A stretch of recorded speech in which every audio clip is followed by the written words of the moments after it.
On then to the super final here in the first day's action at Pembrey, and Ollie O'Donovan starting on pole position. He'll be hoping that there's not a change in the weather, but it seems that it may be coming. A couple of spots of moisture on the windscreen, stiff breeze blowing, cloud cover. Pat Duran ran O'Donovan very close in the Supercar A final. He lines up in second on the grid ahead of Lawrence Gibson. Couple of changes. We've lost Liam Duran's Ford RS200. They suspect it's dropped a valve in the Supercar A final. And James Bird's overheating Clio has been substituted by the green Audi TT of Michael Boak. Away they go then, and the super modified TT on the back row of the grid, but he's not slowest away into the first corner. It's going to be Duran in the middle around the outside with Steve Hill. Little tap into the back of Dermot Carnegie, and the leader is the yellow car on pole, Ollie O'Donovan. But only just Duran looking at the inside line. Dermot Carnegie, car number 3, in position number 3. Lawrence Gibson's Metro 6R4 in 4th place, chasing the two Fiestas and the Peugeot that leads it. And that Peugeot, really a venerable machine. Ex-Will Gollop, that was racing in the early 90s. All battle on there, Lawrence Gibson and Steve Hill. Hill with that differential problem. Now thoroughly sorted out it seems, and very dusty indeed. They could really do with some wind. Look at the conditions. The visibility is almost zero as these supercars use their 500 horsepower to really throw up the dirt. There's Dermot Carnegie. Nice power drift, 3rd place, engine howling as they cross the line.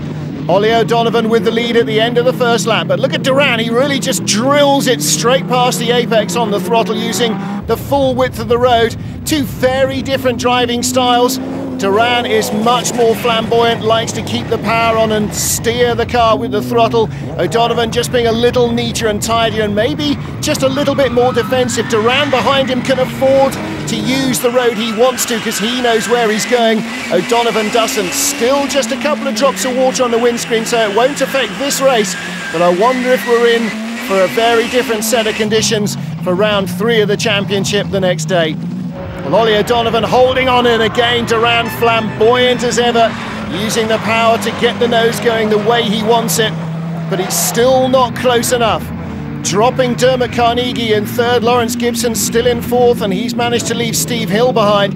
But all eyes on the battle for the lead. It's the closest in the pack, and Pat Duran still trying to find a different way around this Pembrey racetrack that'll make him quicker than Ollie O'Donovan.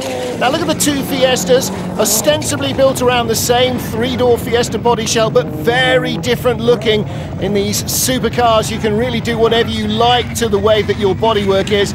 And so the two Fiestas looking dramatically different. There's Carnegie in 3rd place. And again, a lot of that 550 horsepower going through the rear wheels, although they all have 4-wheel drive.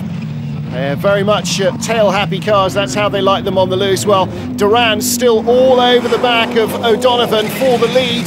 Carnegie's not going to feature. He's going to have to be content with a podium finish in 3rd at best at the moment, unless something goes wrong. Through the tight hairpin again, Duran slides out wide. Half a lap left. Pat Duran with a lot of understeer as they rush towards the checkered flag. It's still Ollie O'Donovan keeping it neat and tidy. Defending his line, neat on the brakes, up to every apex, nice and tight to make sure there's no room for Duran to come through, and it's going to be victory as at Liddon Hill. Here too in Wales, Ollie O'Donovan claims it.